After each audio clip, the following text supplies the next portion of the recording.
and I'm not ready to settle down. And when I meet her, I'll be ready. So while they're having breakfast at her house before they go to work, he mentions how I know someone that I feel like she's a girl for me, but she's not someone you play around with, and that's somebody I can see myself being with. And now that's mad respect to any man, any woman. You know mentally where you are right now, and you're not trying to mess things over. We have to come back to Love by the 10th Date, because I didn't really get a chance to discuss how this all came to be. So if you have not watched it, then you don't want to watch this video if you don't like spoilers. And I'm going to try to do without spoiling it, but the crazy part is, despite you seeing this, you don't ultimately know who she's going to end up being with. So Gabby's character feel like she's failing in the love department because she can't get past the third date. And I told you on the previous video, so her boss, I'm fast forwarding through a lot of stuff, decided to let her do an experiment. Let's see if you can get to the 10th date, and if it's successful, you get this $5,000 bonus or article, whatever.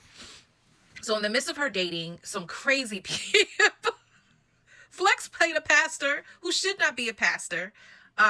Then she mentioned to the guy who she's kissing now, this was her coworker who, because she had to take the metro to work because her car stopped working, he offered to take her to work, but then he would do stuff like bring her breakfast. I didn't think anything of it until it was one time he brought the breakfast to the house and he said, I came early, let's have breakfast.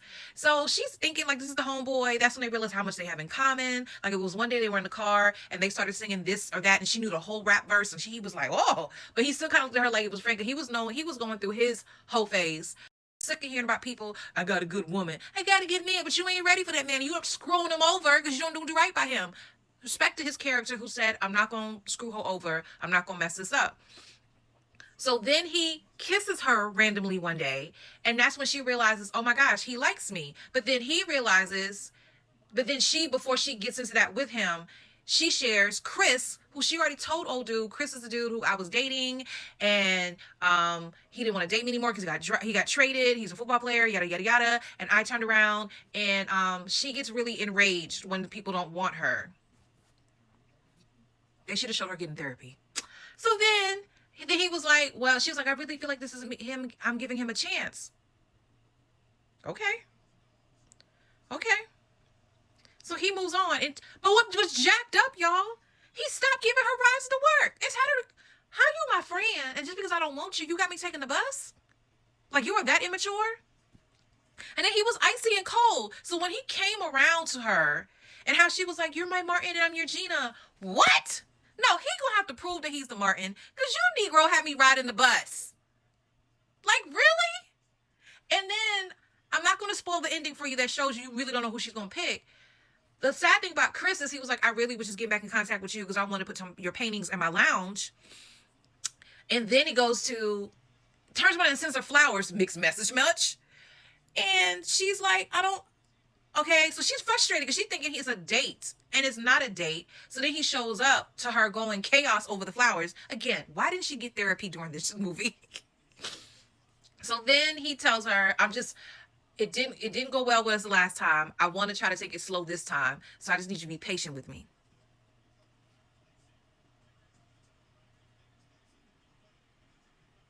She gets patient with him, and then some stuff pops off. She goes ham again. And oh boy, the coworker pops back up.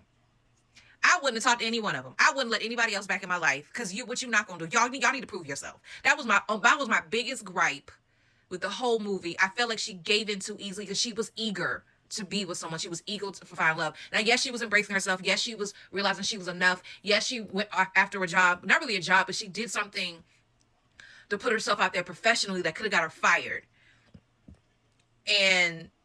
But in the love department, I feel like it was still some work she needed to do. Now, what would be a great idea, Megan Good? And yes, I'm addressing Megan Good because Megan Good produced it and she wrote it. No, she didn't write it. I'll put the lady's name up who wrote it, and I'll put her picture up too, but she's beautiful. But this could easily be a 4-part series because I feel like we need to continue on with her. The way it ends on a cliffhanger. Then we need to go into Kelly's story, who plays Margot. The marriage that Karis Hilson was in, what happened? We kind of know what happened, but what was her life after that happened?